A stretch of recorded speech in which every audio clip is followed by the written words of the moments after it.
일단 지난주에 이어서 되게 재밌게 봤고, 우리가 이 헨리 키신저의 미중 그 수교죠. 미국과 중국이 수교한 과정을 이렇게 길게 뭐 모택동이랑 무슨 얘기했고 주원란이랑 무슨 얘기했는지 왜 이렇게 길게 얘기하는가를 알려면, 이 헨리 키신저가 지금까지도 전 세계적으로 뭐 90이 넘은 나이인데도 외교의 신이라고 하고, 외교 문제만 터지면 헨리 키신저 한번 부르고, 우리나라에서도 헨리 키신저 부르면 대통령이 시험 만나고 난리가 나잖아요. 왜 전 세계에서 가장 최고의 외교 전문가로 지금까지도 이렇게 알려져 있는가를 좀 이해를 할 필요가 있을 것 같아요. 그러니까 사실 우리는 이 냉전이 끝난 이후를 살기 때문에 그 냉전 시대의 어떤 분위기나 이런 걸 잘 이해를 못하지만, 헨리 키신저는 냉전이 열전으로 변해서 제3차 세계대전이 되는 걸 막은 사람인 거예요. 전 세계 외교사에서의 위치가. 그렇기 때문에 헨리 키신저가 지금까지도 굉장히 강력한 영향력을 가진 외교 전문가로 불리는 거고, 헨리 키신저가 3차 세계대전을 막은 결정적인 방법이 바로 미중 수교였던 거죠. 이게 이제 그 독특한 그 모택동의 그 필요성과 헨리 키신저의 어떤 두 가지 사고가 이제 겹쳐지면서 이런 일이 일어나게 되는데, 이제 우리가 이제 국제 정책을 공부하면 투키티데스 함정이라고 해서 대륙 국가와 해양 국가가 서로 이제 으르렁거리면서 이른바 이제 그 암드레이스, 그 군비 경쟁을 벌이게 되면 반드시 전쟁이 일어납니다. 반드시 전쟁이 일어나서 파국으로 이어지고 결국 두 나라 다 망해. 그게 이제 유명한 스파르타와 아테네 갈등이 그랬고, 그게 이제 펠로폰네소스 전쟁이잖아요. 그리고 또 독일과 영국의 갈등이 그런 식으로 이어졌고, 또 2차 대전 때는 독일과 미국의 갈등이 그런 식으로 이어졌죠. 그러면서 사실은 이 대륙 강대국과 해양 강대국이 서로 각축을 하는 과정에서 이른바 군비 경쟁이 일어나고, 그 양극 체제는 반드시 세계 대전을, 그 국제 체제를 파괴시키는 엄청난 대전쟁을 가져오고, 그로 인해서 파멸에 이르게 된다. 대개는 이제 도전 국가가 이제 패권 국가한테 패배하는 형태로 이제 끝나게 되는데, 이 2차 세계대전 이후에 벌어진 냉전이라고 하는 전쟁은 사실은 그 투키티데스의 함정이란 시각으로 보면 아주 전형적으로 그렇게 될 수 있는 상황이었어요. 그러니까 대륙 국가인 소련, 공산주의 체제를 가지고 있고, 해양 국가인 미국, 자본주의 체제를 갖고 있잖아요. 그러면 누가 봐도 이건 스파르타와 아테네의 대결의 재판인 거예요. 그 이념도 다르고, 어떤 국가의 성격도 다르고, 군비 경쟁을 벌이고 있었고. 그러니까 사실 이거는 10년이나 20년 내에 세계대전이 일어나서 그 더구나 핵까지 갖고 있었잖아요. 그러니까 핵전쟁을 벌려갖고 서로 다 망해서 그냥 전 세계가 박살이 나게 되어 있는 그런 구조였던 거지. 국제정치 구도상으로 봤을 때. 그 전에 국제정책의 상식으로 보면 냉전은 열전으로 비화돼서 3차 세계대전으로 끝나게 되어 있었던 거예요. 그런데 이게 그렇게 끝나지 않았잖아요. 냉전이 그냥 평화적으로 해소가 돼버리잖아요. 소련이 스스로 멸망함으로써. 근데 그럴 수 있었던 이유는 뭐냐? 사실은 1970년대라고 60년대 후반에서 70년대로 넘어가는 시기에 미국과 중국이 먼저 대화를 하면서 이른바 대탕트가 오게 되는 거죠. 그 대탕트를 이끌어낸 주역이 바로 헨리 키신저인 거야. 그러니까 헨리 키신저의 중국 이야기라고 하는 책이 지금까지도 외교사의 고전으로 많이 전 세계적으로 읽히는 거고, 이게 이제 헨리 키신저의 어떤 사소한 언행까지도 왜 모택동이 뭐라고 얘기했고 등소평은 그 당시에 뭐라고 얘기했어 라는 거에 대해서 우리가 관심을 가지고 보게 되는 거죠. 그러면 모택동은 도대체 왜 헨리 키신저와 이런 중소 미중 수교를 진행했느냐. 이 책이 재밌는데, 모택동은 철저하게 삼국지적 관점으로 접근한 거예요. 이게 뒤에 보면 제갈공명에 그 얘기가 나오잖아요. 지난 시간에도 언급됐지만, 모택동 이 삼국지 매니아였다는 거 아닙니까? 모택동 집에 가보면 삼국지 수호지 이런 게 잔뜩 꽂혀 있었다는 거 아니에요. 공산주의 서적보다. 삼국지에 나오는 천하 삼분지계라고 하는 거에서 그 아이디어를 얻은 거예요. 이 책에도 언급이 되는데, 천하 삼분지계라는 게 뭡니까? 원래 사실은 제갈공명이 처음 등장했을 때는 이미 관도대전 이후기 때문에 위나라가 거의 세계를 그 중국을 다 제패를 했어. 이미 그 조조가 원소를 깨뜨리면서 사실 천하의 어떤 대부분이 위나라에 넘어갔고, 마지막에 강남에 조금 이 오나라가 남아있는 상황이었잖아요. 근데 그 상황에서 청나라가 등장함으로써 유비 세력이 제갈공명을 얻어서 이게 이 천하를 세 개로 나눈다는, 그래서 위나라를 하나만 오나라의 혼자 힘으로 위나라를 막을 수 없지만 청나라라고 하는 새로운, 그다음에는 전혀 변경으로 여겨졌던 청나라 그 파촉 지방이 있긴 했지만 사실 별로 신경 쓰지 않았던 그 지역을 유비가 먹음으로써 청나라와 오나라가 같이 동맹을 맺어서 거대한 위나라의 공세를 막는다라는, 마치 소치라는 게 이제 다리가 세 개가 되면 안정화돼서 서로 넘어지지 않잖아요. 그것처럼 이제 이걸 이제 소세 세 발의 비유를 해가지고 천하 삼분지계를 얘기하는데, 모택동 입장에서도 미국과 소련이 거의 위나라와 어떤 오나라처럼 대립하고 있는 상황에서 중국이라고 하는 하나의 세력이 이제 옛날에 총나라처럼 새로운 어떤 이렇게 그 삼각 동맹을 만들면서 미국과 중국이 협력해서 소련을 막아내는 이런 구도를 삼국지 아이디어에서 머리를 얻은 거고, 이게 나중에 뭐냐면 그 제3세계론이라는 거예요. 여기 뭐 세 번째 국 이렇게 표현이 번역은 좀 다르게 되는데, 이른바 제3세계론. 1세계는 미국과 중국이고 2세계는 일본과 유럽이고 3세계가 중국을 중심으로 한 어떤 개발도상국들이다 라고 하는 개념이 전형적인 천하삼분지계적 발상으로 사실은 이제 국제관계를 재편을 한 거죠. 왜냐하면 중국은 하드 파워만 놓고 보면 미국과 소련을 당할 수가 없었기 때문에 이제 그런 제3세계를 묶어서 제3세계의 대표로서 새로운 강대국으로 외교적 위상을 차지한 거죠. 이게 이제 모택동의 생각이었고, 여기에 이제 헨리 키신저는 재밌는 사람인데, 이 사람이 하버드대 교수잖아요. 헨리 키신저가 젊었을 때 썼던 그 박사학위 논문이 뭐냐면 메테르니히의 그 신성동맹이에요. 그러니까 이제 1815년에 그 유명 워털루 전투 이후에 나폴레옹이 패망하고 나서 이른바 신보수주의 체제가 만들어지거든요. 그래서 메테르니히를 중심으로 한 오스트리아와 그다음에 이제 이렇게 프로이센과 영국과 그래서 한 5개 정도의 러시아와, 그러니까 그 나폴레옹을 쓰러뜨렸던 5개 정도의 유럽 강대국들이 모여서 이른바 이제 신성동맹이라는 걸 구축을 합니다. 그래서 다자구도를 만들어서 그 나폴레옹 전쟁이 1815년에 끝나고 나서 1914년에 1차 세계대전이 일어날 때까지 한 100년 가까이 유럽에 평화가 정착이 돼요. 근데 유럽 역사에서 그렇게 세계대전이 없이 100년 가까이 평화로웠던 시기가 없었거든. 그게 이 헨리 키신저의 논문 주제예요. 이 사람 전공이에요. 그래서 헨리 키신저가 생각할 때는 양자구도, 그러니까 이른바 우리가 바이폴라 시스템이라고 하는 양극 체제는 반드시 전쟁을 일으킬 가능성이 크고, 그에 비해서 다자구도, 한 3개에서 5개 정도의 강대국이 서로 협력하는 체제, 이런 어떤 멀티폴라 시스템으로 갈 때 국제관계가 안정화된다는 게 헨리 키신저의 이론이야. 그러니까 헨리 키신저가 보기에는 당시 닉슨 대통령의 어떤 외교 참모로 간부 보좌관으로 들어가면서 자기가 박사학위 논문에 썼던 그 신성동맹의 어떤 다극 체제를 실제로 해볼 수 있는 기회를 얻은 거죠. 국제정치학자로서. 그래서 이제 그걸 닉슨을 그렇게 설득을 했고, 닉슨도 이제 그 얘기 된다. 그렇게 해서 그 천하 삼분지계를 꿈꿨던 모택동의 전략과 이 신성동맹과 같은 다극 체제를 꿈꿨던 헨리 키신저의 어떤 전략이 서로 결합하면서 이거 얘기된다. 이렇게 해가지고 우리 한번 소련을 견제해보자. 라고 하는 걸로 이제 나타나게 된 거죠. 그게 바로 70년대에 미중 수교를 가져온 거고, 그게 이른바 데탕트 시대를 가져왔고, 데탕트가 미국과 중국이 가까워지니까 소련도 경쟁적으로 미국과 가까워지려고 노력했죠. 이 책에 나오는 것처럼. 그래서 결국 미중만 가까워진 게 아니라 미소 간의 관계도 상당히 완화가 됩니다. 그러면서 이른바 70년대 데탕트 시대가 벌어지는 거고, 그랬다가 80년대 레이건이 등장하고 대처가 등장하면서 다시 신냉전이 일어나는 거예요. 그래서 결국 신냉전에서 군비 경쟁이 심해지면서 소련은 이제 몰락하게 되는데, 사실 소련이 몰락한 거는 50년간 공산주의를 해보니까 이게 인간의 본성에 안 맞는 거야. 사람들이 공산주의적으로 안 사는 거예요. 자기 이익만 추구하고 막 이러니까 텃밭이 집단농장보다 텃밭에서 더 소출이 많이 나고. 근데 이제 그걸 한 50년쯤 해보니까 알게 된 거죠. 그게 10년, 20년 해가지고는 인간의 본성이 제도가 맞지 않는다는 걸 사람들이 몰랐을 텐데, 한 50년 정도 실험을 해보니까 이가 아니구나라고 해서 이제 스스로 무너지게 되잖아요. 근데 그런 과정을 시간을 벌어준 거야. 이 데탕트라는 게 소련이 스스로 하고 싶은 거 다 해봤어. 근데 결국 국가가 안 돌아가. 경제가 망해. 라고 하는 걸 보여주는 어떤 그런 시간을 벌어줬다는 데에서 헨리 키신저의 이 미중 그 수교와 데탕트 시도가 의미가 있었다. 그래서 결국 이게 세계대전으로 이어지지 않고 스무스하게 소련이 몰락하게 만드는 그런 어떤 결정적인 계기가 됐기 때문에 우리가 헨리 키신저의 어떤 이 미중 수교 과정을 공부하게 되는 것이고, 그 다음에 이제 주은래에 대한 묘사가 되게 재밌는데, 이인자는 과연 어떻게 해야 성공할 수 있는가. 사실 주은래는 진짜 신기한 게 모택동보다 딱 몇 달 일찍 죽잖아요.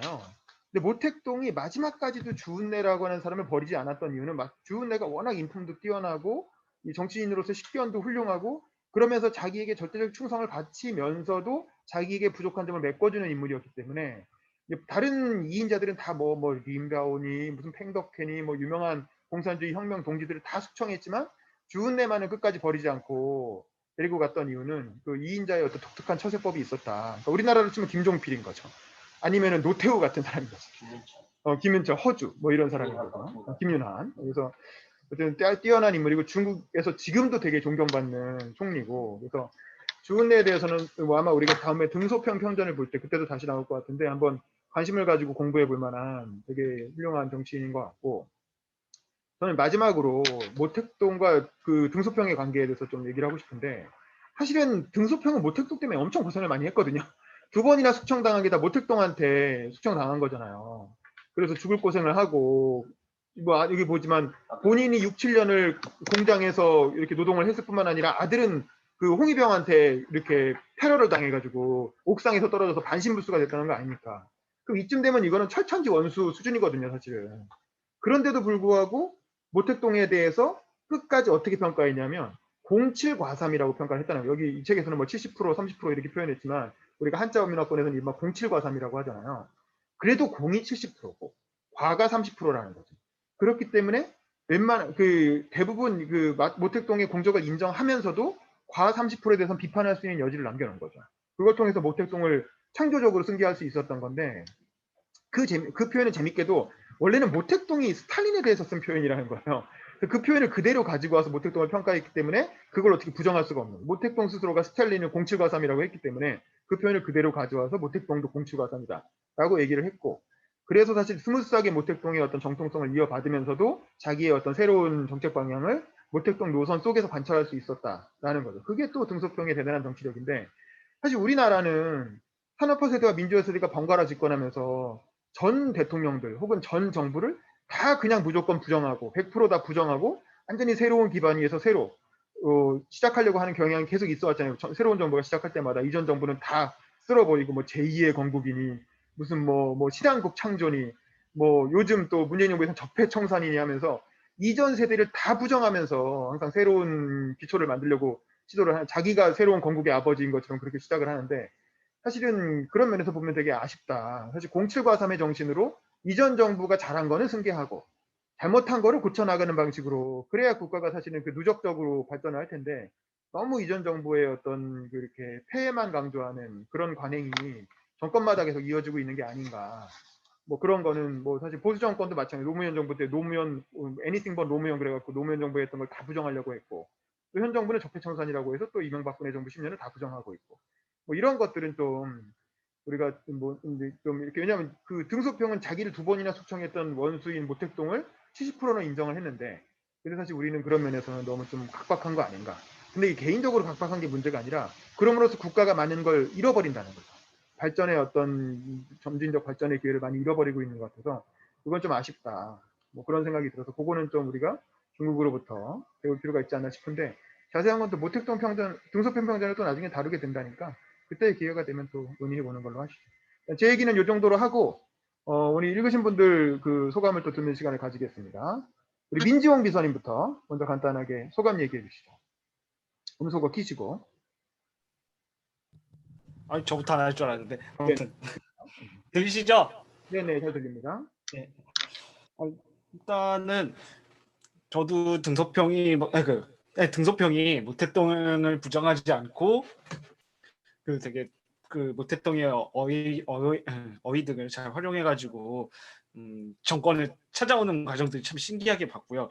일단 그리고 저는 특히 두 가지 면에서 좀 본 것 같은데, 일단은 미국과 중국의 관계 정상화는 결국에는 소련이라는 공동의 적이 있었기 때문에 가능한 게 아니었을까라는 생각이 들더라고요. 그래서 남북 관계도 좀 비슷하게 풀려보려고 했던 것 같다는 생각이 들어요. 그러니까 미중 관계도 실무진에서 잘 안 통하니까 결국에는 이제 닉슨과 모택동이 만나서 어느 정도 풀렸던 건데, 우리도 그렇게 시도를 해보려고 했다가 결국에는 계속 이제 정체되고 있는데, 아무래도 뭐 우리도 북한하고 관계 개선해가지고 뭐 크게 얻을 수 있는 이득이 없고, 북한도 우리랑 관계 개선한다고 뭐 도움되는 거 없고, 뭐 다른 나라도 마찬가지인 것 같아서 남북 관계는 앞으로도 쉽지 않겠다. 앞으로도 쉽지 않겠다는 생각이 들었고, 또 하나는 미중 관계도 마찬가지로 앞으로 안 풀리겠다. 왜냐면은 서로 미국과 중국을 필요를 긁어줄 만한 국가가 주변에 있느냐, 아니면 세계적으로 있느냐, 딱히 안 보이잖아요. 이래서 앞으로 미중 관계는 점점 어렵게 되지 않을까라는 생각이 들었고, 또 하나는 중국이 이제 못했 그 동체 그 23장까지 총 3차례의 전쟁을 벌였잖아요. 한국 전쟁, 중인 전쟁, 그리고 3차 베트남 전쟁.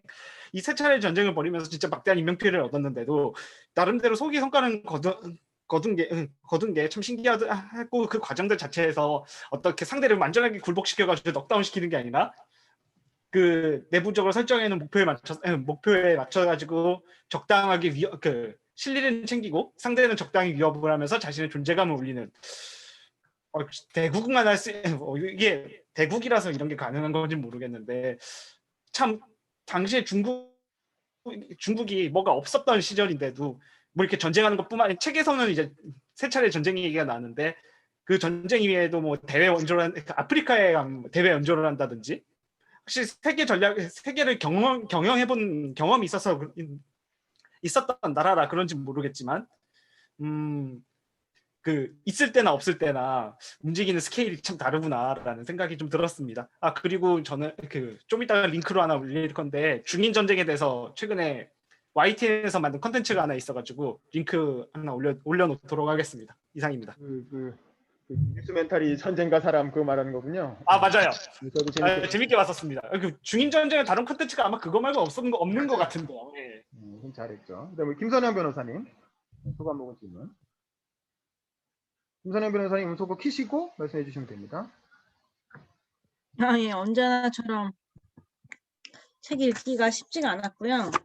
네, 뭐 아까도 제 발제도 이렇게 중국이랑 소련 관계 이런 것들이 되게 좀 흥미로웠던 것 같아요. 그리고 그 송가연 작가님 발표하신 것 중에서도 중국이 처음에는 이제 북베트남을 지원을 했다가 나중에 베트남이 캄보디아의 친베트남 정권을 세우니까 또 75년도에 침공을 하고, 이런 게 저도 읽으면서도 약간 좀 헷갈렸었는데, 그런 식으로 이제 윤 기자님이 뭐 키신저는 그거를 갖고 이제 놀았던 거고, 국제 정치나 정세가 이렇게 급박하게 또 뒤에서 이렇게 돌아가고 있는 게 되게 좀 지금 보니까 또 좀 재밌는 책처럼 느껴지기도 하네요.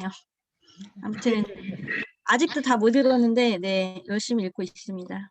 이상입니다. 송가연 작가님도 소감 말씀해 주시죠. 음소거 키시고. 저는 약간 읽으면서 저는 약간 좀 다르게 봤었는데, 저는 70년대 그 중국이랑 미국이 수교를 할 수 있었던 게, 저는 중국은 약간 소련의 위협 때문에 미국이랑 손잡고가 맞는 것 같긴 한데, 미국은 소련과라기 관계라기보다 그냥 미국은 약간 중국의 시장에 탐났던 건 아니었던가요? 저는 약간 그렇게 이해했거든요. 근데 이제 이거는 외교 관련된 책이니까 그런 내용은 빠져 있으니까 마치 이 모든 근거들로 이걸 판단해야 될 것 같은데, 여기에 없는 그냥 경제적 요인들, 그때 이제 미국이 50년대, 60년대, 70년대 되게 엄청 성장하고 있었을 때니까, 근데 중국이 인구가 되게 많으니까 저 시장이 너무 탐난다, 저기에 물건 팔면 좋겠다라고 해서 저는 약간 미국은 접근했다라고 생각했거든요. 근데 그 내용은 빠져있다 뿐이지.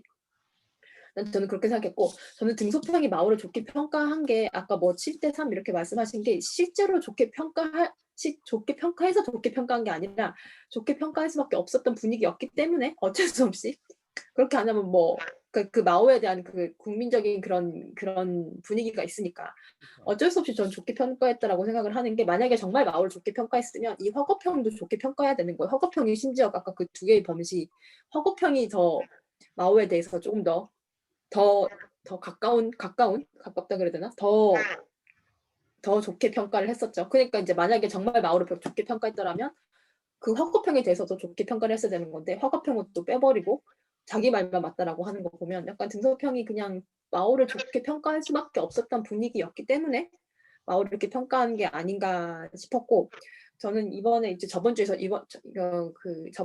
이어서 이번 주에 두 번째 부분 중반부를 봤는데, 저번 주보다는 훨씬 더 좀 책이 읽기 쉬웠어요. 저번 주에 저는 마오의 그런 외교 원술 화술을 보면서 정말 이해를 못했었는데, 도대체 이 사람은 도대체 뭔 소리를 하는지 정말 모르겠는데, 그래서 저는 약간 외교가 다 이런 건가 했었는데, 이 등소평은 좀 말을 되게 직관적으로 해서 좀 이해하기 쉬웠다는 점, 여튼 그렇습니다. 네.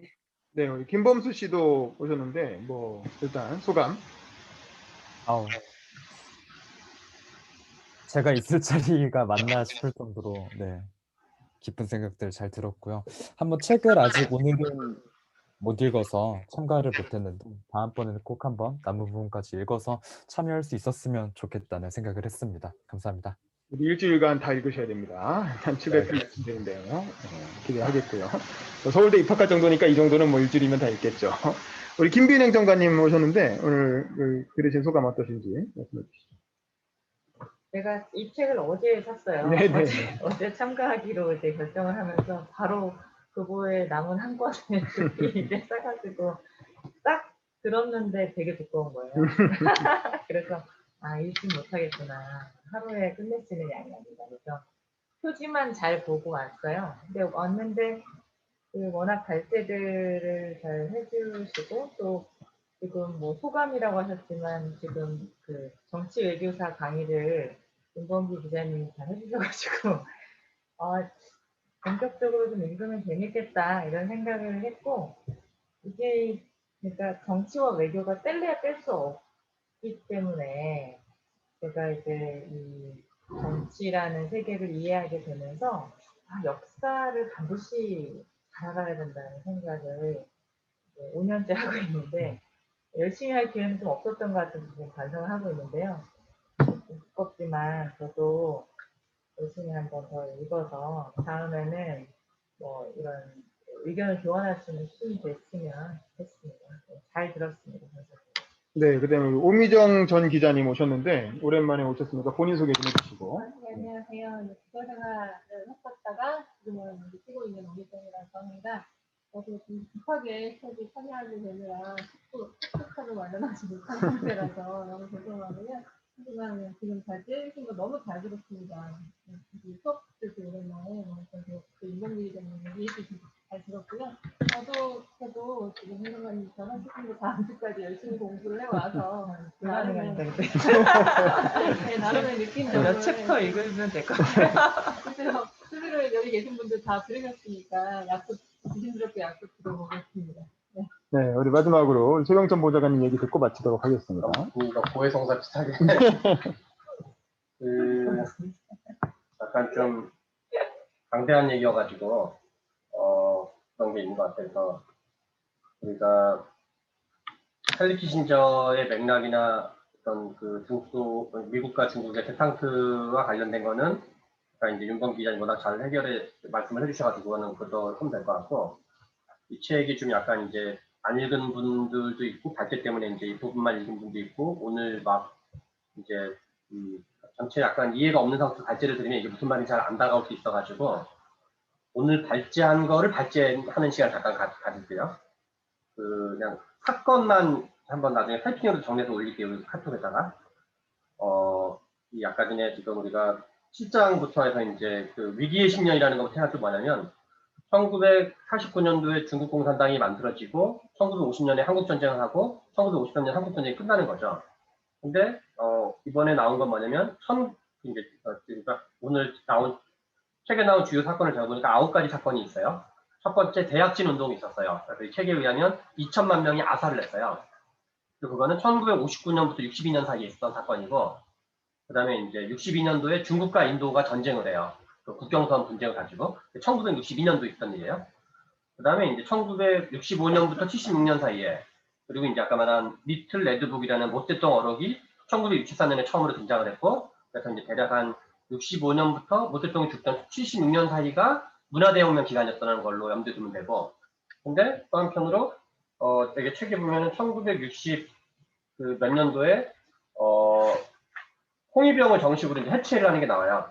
1960 홍위병 해체가 아무튼 뭐 나와요 그런 게 그 홍위병 해체가 나오고 그러면서 이제 홍위병 해체가 나오는데 가장 큰 사건은 1969년도에 중소 국경 분쟁이 벌어져요. 중소 국경 분쟁이 벌어져가지고 여기 중소 국경 분쟁이 벌어져가지고 어느 정도로 되냐면 오늘 발제하시는 분이 이제 그거를 비중 있게 하진 않았는데 소련이 실제로 중국에게 핵폭탄을 쏘려고 해요. 그래서 책에서는 주로 어디 나오냐면 화해의 길이라는 것이 주로 나오는데요. 268페이지 보면은 우스리강에서의 충돌이라는 파트가 아예 나와요. 그래서 여기서 이제 1969년 여름 내내 여기 270페이지를 보시면 어떤 내용이냐면 여름 내내 중국과 소련 사이에서는 전쟁 발발 조짐은 점점 잦아졌다. 중국과의 국경에 배치됐던 소련군 병력은 42개 사단, 다시 말해 100만 명 수준으로 늘어났다.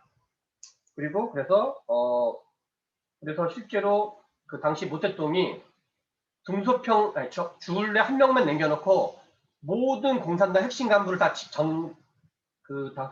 지방으로 분산시켜요. 그러니까 베이징이 핵무기 공격을 당할 걸 대비해서 그렇게 해요.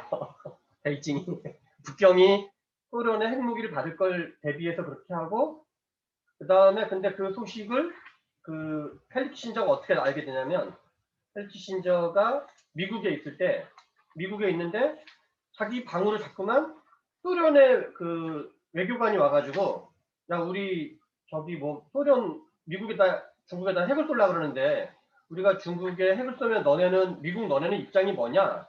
라고 자꾸만 헬리 키신저한테 물어봐요. 헬리 키신저는 무슨 그런 일이 있었는지도 몰랐는데 자꾸 물어보니까 저 새끼들 사이에 무슨 일이 있나 보네? 하고 이제 조사를 하기 시작을 해요. 마치 왜 우리 국회에 제가 보좌관 할 때 항상 바빠가지고 무슨 일이 있었는지 모르는데 무슨 제가 정무위원회인데 어느 막 기관에서 와가지고 여기 보좌관님 이 방에서는 우리 기관관에서 아무것도 하는 거 없어요. 그러면 그래 무슨 일 있어요? 그러면 막 설명을 해줘. 자료 좀 갖고 와서 하다가 그 자료를 하는 경우가 있는데 그런 것처럼 아무튼 그래서 중국이 1969년에 있었던 그래서 1969년 여름 내내 긴장이 고조되다가 이 책에 따르면은 1969년 8월 9월경에 소련은 실제로 핵무기를 쏠라 그랬어요. 왜냐면 한국전쟁과 후르시초프의 수정주의 논쟁이라든가 이런 걸로 계속 중국이 소련을 개무시했었기 때문에 서로가 감정이 열받아 있는 상태에서 그래가지고 소련이 실제로 핵을 쏘려고 근데 이 새끼들이 약간 멍청한 새끼들인데 내가 보기에는 미국의 의사를 타진해요. 그냥 쏘면 되는 건데 미국의 의사를 타진하니까 미국이 소련이랑 중국이 서로 지들끼리 머리끄댕이를 세게 잡고 있네? 저 새끼들이 사이가 엄청 안 좋네. 같은 공산주의인데? 그러면 우리가 저들에서 중국 편을 들까 소련 편을 들까 아니면 무게입을 할까 하다가 소련이 힘이 커지면 안 되겠다. 소련을 견제하는 관점에서 여기서 아주 좀 여기서도 워낙 잠깐 나와가지고 이게 지나치게 되는데 미국이 입장을 발표해요. 너네가 핵을 쏘면 좌시하지 않겠다. 그래서 그거는 도발로 간주하겠다. 이런 식으로 이제 미국이 세게 나가니까 오히려 그냥 소련이 그냥 쏴버렸으면 되는 거거든요. 일단 쏜 다음에 미국한테 야 너네를 위해서 쏜 건 아니야. 너네를 겨냥한 건 전혀 아니니까 신경 쓰지 마. 이렇게 하면 되는데 이 겁이 많아가지고 타진하다 보니까 이제 미국도 짱구를 굴릴 시간이 생긴 거죠. 그래서 왜 하필 71년도에 이 대탕트가 벌어지냐? 그냥 간단한 거예요. 소련한테 핵무기로 초토화 될 뻔했던 거거든요. 69년도에. 그러니까 이제 잽싸게 이제 에드가 스노우덴 같은 거 활용해가지고 야 우리도 미국이랑 친하게 지내고 싶은 생각이 있어라고 이제 중국이 먼저 어필을 한 건데 처음에 그걸 미국은 못 알아듣은 거죠. 왜냐면 모택동이 아까 우리 송가인 씨가 말한 것처럼 그냥 말하는 듯 안 하는데 애매모호한 얘기라고 그래. 지 자존심이나 가오 때문에 그 내용이 이제 우리 화해 얘기를 8편에 나오는 뜨문 그런 내용들이 있는 거야. 그게 이제 69년도 중소 국경 분쟁이 71년도 대탕트를 였던 핵심적인 사건인 거고, 그리고 그래서 우리 상징적인 사건 중에 하나가 뭐냐면 여기서 이제 일관되게 나오는 건 아까 경제 얘기를 잠깐 했는데 헤게모니를 막는다, 패권주의를 막는다. 이게 다 이제 소련이란 나라를 특정하진 않았지만 그냥 소련한테 하는 얘기예요. 너 이 새끼 헤게모니 함부로 발휘하지 마. 너 패권 한번 발휘하지 마. 우리 미국과 중국은 그거에 대해서 입장을 같이 했어. 너 가만히 안 두기로. 그리고 이제 우리 1980년에 모스크바 올림픽이 있거든요. 소련에서. 1984년도에 미국에서 LA 올림픽이 있었어요. 그래서 80년에 소련에 있던 모스크바 올림픽 때는 서방 자본주의 국가가 다 불참을 했고 84년 미국의 LA 올림픽 때는 그 공산주의 국가가 다 불참을 했어요. 재밌는 건 중국은 모스크바 올림픽 때 불참하고 LA 올림픽 참전을 했거든요. 그러니까 실은 이제 반소 친미 노선을 걸었던 거를 대표적으로 보여주는 게 올림픽 80년 모스크바 올림픽과 88년 LA 올림픽 때 이제 중국이 어떻게 했는지를 보여주는 대표적인 관계인 거죠. 외교 관계는.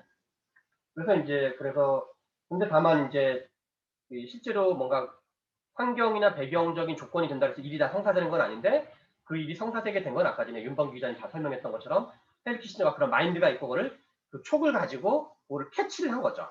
캐치를 해가지고 이제 여기 보면은 왜 그러면 71년도에 그 대탕들을 하다가 79년도에 수교를 하거든요. 수교를 하는 거 79년도예요. 이게 왜 그러냐면 간보기를 하는 거죠, 그 사이에. 왜냐면 대만이 정식 수교 관계였기 때문에. 그리고 대만을 오랫동안 자기랑 수교 국가가 있었던 건데 1953년부터 그리고 국민당 정권까지 관계를 치면 장개석 때까지 살아있을 때까지 치면 되게 오래된 거거든요. 2차 세계대전까지 포함해가지고. 그거를 하루아침 입장을 확 바꿀 수 없으니까 이제 미국도 조심스럽게 타진해보고 근데 거기서 이제 핵심 문제가 대만 문제인데 여기 보면은 나중에 합의된 거를 어떤 방식으로 합의하냐면 그 중국 애들이 미국이 대만에게 무기를 파는 것도 우리가 인정해 준다. 그래서 자기네가 실은 대만 문제를 약간 후순위를 밀어두면서 그리고 다만 이제 하나의 중국을 서로 양쪽에서 떠들었으니까 하나의 중국이라는 애매모호한 말로 하면서 무기 팔아먹는 것도 인정해 준 거죠. 그래서 이제 일종의 중국의 실용주의를 보는 거죠. 미국도 마찬가지고. 그래서 이제 왜냐면 걔네랑 서로 이렇게 그러니까 이 긴장을 해소하는 것 자체가 서로 자기네 이익이 된다고 본 거니까 그래서 어떤 대승적 이익을 위해서는 작은 어떤 쟁점적인 거는 합의하지 않기로 합의하는 거죠. 우리 옛날에 한일협정도 실은 그랬던 거고 등등 이제 이런 거가 볼 수 있고 그게 71년도고 그 다음에 76년도에 1월 달에 주울레가 사망하고 어떻게 보면 중국 역사에서 머지않아 같은 해에 모택동이 죽은 게 실은 되게 운인 거죠. 주운래 죽고 한참 후에 이게 또 돼버렸으면 주운래 죽은 에너지가 사라진 건데 재밌는 거는 뭐냐면 우리가 다음 편에는 이제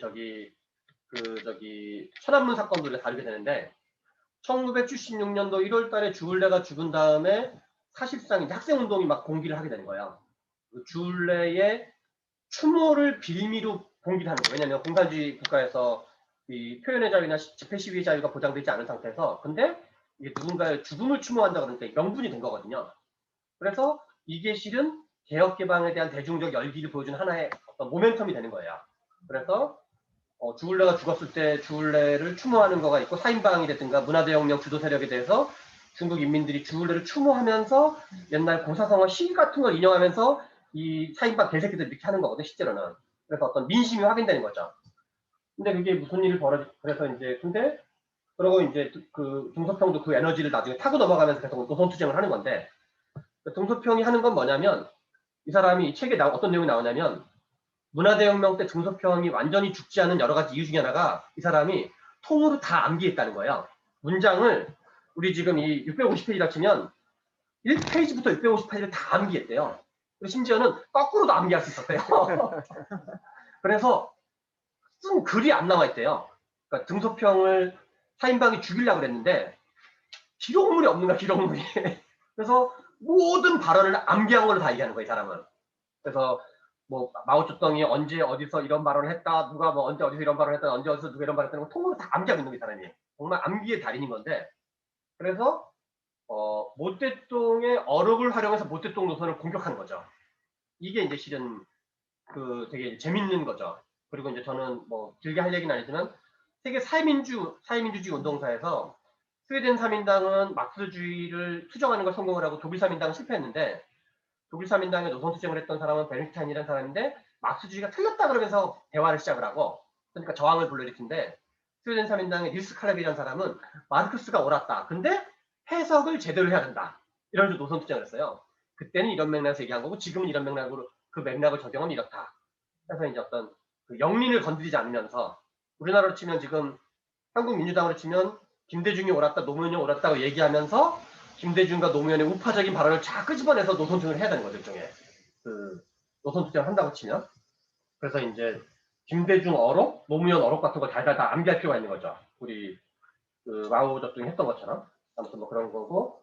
그 다음에 이제 그래서 76년도에 주울레가 죽고 76년도 1월에 주울레가 죽고 76년 9월에 등소평이 죽고 그 다음에 이제 77년, 78년 사이에 노선투쟁이 벌어져가지고 그건 이제 우리 덩샤오핑 평전 때 주로 할 거예요. 그래서 등소평이 집권을 하는 거죠.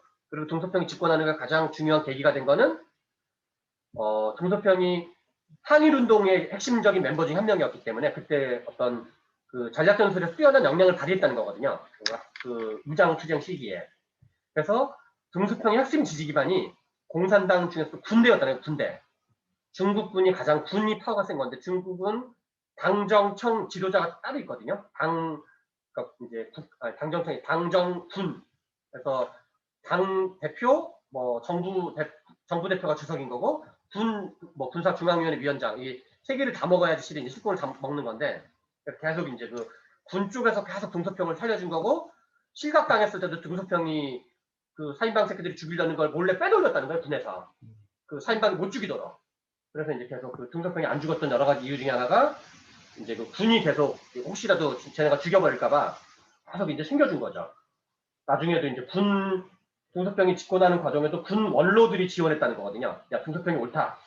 그 이제 그래서 근데 이게 뭐랑 야분이 연결됐냐면 그 다음 주에 우리가 할 건데 천안문 시위의 발단이 후야오방이라는 사람의 죽음이 추모 시위가 발단이에요. 그래서 그 사람들은 줄레의 죽음을 계기로 시위를 했던 게 개혁개방을 성공시킨 에너지가 됐던 것처럼 후야오방의 죽음 때 그 학습력과 비슷한 걸로 야 우리도 이거랑 그때랑 상황이 비슷하니까 죽기 살기로 대모하면 우리도 잘 될 거다 해가지고 이제 천안문 비극이 벌어지는 거죠. 그거는 다음 주에 하니까 여기까지만 얘기하고 그 다음에 79년도에 중월전쟁이 벌어지는 거고 중월전쟁은 그 이제 약간 세대가 달라서 모를 수 있는데 베트남 전쟁이 있는 비슷한 시기에 옛날 영화로도 유명한 영화인데 킬링필드라는 게 있어요. 그 캄보디아의 킬링필드의 크메르 루주 새끼는 그러니까 이게 근교 외공이라 해서 가까운 그러니까 원교 근동 멀리 친하게 지내서 가까운 데를 경계하고 공격하고 이런 건데 중국이랑 베트남이 국경선을 마주하고 있기 때문에 베트남과 국경선을 마주하고 캄보디아랑 중국이 동맹관계였던 거예요. 그리고 베트남과 소련이 동맹관계였어요. 근데 크메르 루즈가 지식인을 다 죽여버린다는 걸로 지식인을 뿌띠 불주하러 간주해가지고 대규모 학살을 해버려요. 그래서 톤이 하얀 사람도 다 죽여버려요. 안경 낀 사람도 다 죽여버리고 이 지식인이라고 그래서 우리 다 죽었네 그럼. 우리 다 죽은 여기는 렌즈 아니야 렌즈? 렌즈는 살아남을 수 있죠. 근데 그렇지. 그래서 그때 정말 하얀 사람, 지식인, 대학 나온 사람 다 죽였어요. 크메르 루즈 새끼가. 그래서 이 영화로 킬링필드로 나왔는데 그래서 베트남이 열받아가지고 이 개새끼들아 니네 사회주의를 더럽혀도 작심해서 거기 쳐들어가 버려요. 그래서 그 이 폴포트 정권을 무너뜨려요. 그래서 이제 베트남은 친소 정권이고 친소련 정권이고 거기다가 자기네 동맹 관계였던 그 캄보디아 정권을 무너뜨려 버리니까 이제 베트남한테 약간 경고를 해서 생각하는 거죠. 그래서 이제 중월 전쟁을 79년도에 일으키는 거고 그리고 이제 그 79년도에 그 이 닉슨이 날아가고 헨리 키신저가 날아간 다음에 이제 미국이 이제 뭐 저기 베트남 전쟁 종전이라든가 여기 보시면 연도를 치면 베트남 전쟁을 종전하는 게 73년도, 73년, 75년 이때 73년도에 파리 평화 조약이라는 걸 매긴다는 거고 그 이후에 이제 미국이 이제 약간 정치 상황이 바뀌면서 다시 이제 소련이 아프가니스탄을 쳐들어가고 이 소련의 기세가 다시 올라갈랑 말랑하니까 이제 다시 미국도 그 약간 미국 자국의 정치적 이해관계 그러니까 상황 때문에 못했는데 미뤄졌던 다시 이제 미중수교를 해가지고 79년도에 미중수교를 맺게 되는 거죠. 그래서 지금 여기에 헨리 키신저가 자기가 이걸 담당했던 사람이기 때문에 내가 이런 뛰어난 일을 많이 했다는 자기 이제 어떤 그 백동불다라는 얘기를 이제 계속 내가 잘났던 얘기를 막 하면서 오만 가지 당시 내가 이런 대화를 했었고 이런 대화를 했었고 이런 대화를 했지만 실은 우리가 지금 한 내용의 주된 내용은 오히려 거꾸로 사건사를 중심으로 한 10개 내지 11개 사건을 쭉 중심으로 배치하면 사건사를 이해하시고 이거를 다시 보시면 오히려 이제 좀 이게 이런 맥락이고 디테일은 이랬던 거구나. 근데 그래서 이런 그 큰 사건사에 대한 이해를 전제로 보지 않으시면 오히려 좀 이제 약간 장님 코끼리 만지는 것 같은 이 말이 무슨 의미가 있고 저 말이 무슨 의미가 있는지 좀 알기 어려운 일 수 있습니다. 그래서 오늘 이제 덩샤오핑의 등장 아까 우리가 13주 했었죠? 베트남 전쟁까지. 네네. 이제 근데 본격적으로는 이제 다음부터 이제 그 미국의 정치 변화와 이제 뭐 이 덩샤오핑 체제는 이제 오히려 다음 주에 제대로 하게 되는 셈이죠. 우리 하나 더 이 얘기 뭐 마무리인데요. 제3세계라는 거는 그 덩샤오핑이 처음으로 한 얘기가 아니라 1세계, 2세계가 있었는데 대표적인 거는 제3세계가 원래 있었던 거예요. 이게 이제 근데 지금 여러분 이게 세대가 또 달라서 제가 좀 더 젊었을 때는 우리나라는 제3세계 운동이라고 표현을 했었거든요. 한국은 제3세계. 그래서 제3세계 운동의 가장 대표적인 사건은 세계사적으로 가장 유명한 사건은 1955년 인도의 네루와 뭐 수하르토랑 이집트의 나세르랑 그다음에 유고슬라비아는 이 티토 이제 거기는 소련이랑 독립된 노선을 걸었거든요. 티토이즘이라 그래가지고 그래서 미국 노선도 동의하지 않고 소련 노선도 동의하지 않던 그러나 약간 이제 식민지 경험이 있는 나라들 그런 나라들 중에 약간 영향력 있는 나라들이 모여서 인도네시아 수하르토, 이집트의 나세르,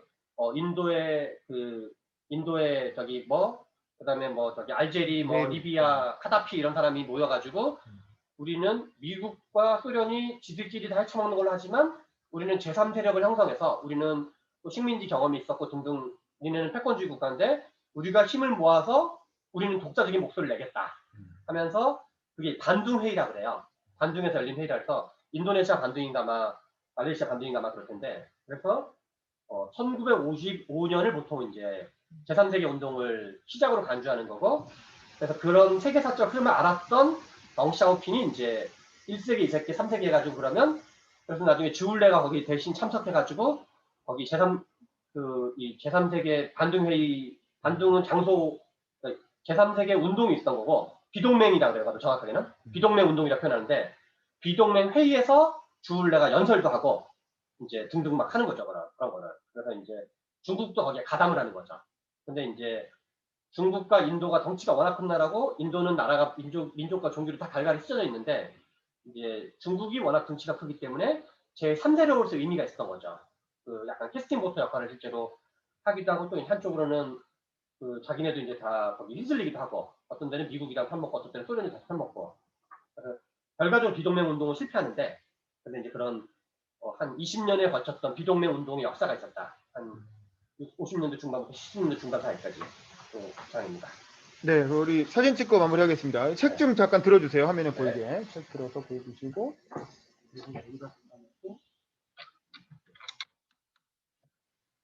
여기 보세요. 자, 이 사진에 책 있구나. 짠, 앞에 보시고. 하나, 둘, 셋. 한 분 안 나와요. 여기선 안 나오는데 한 번만 더.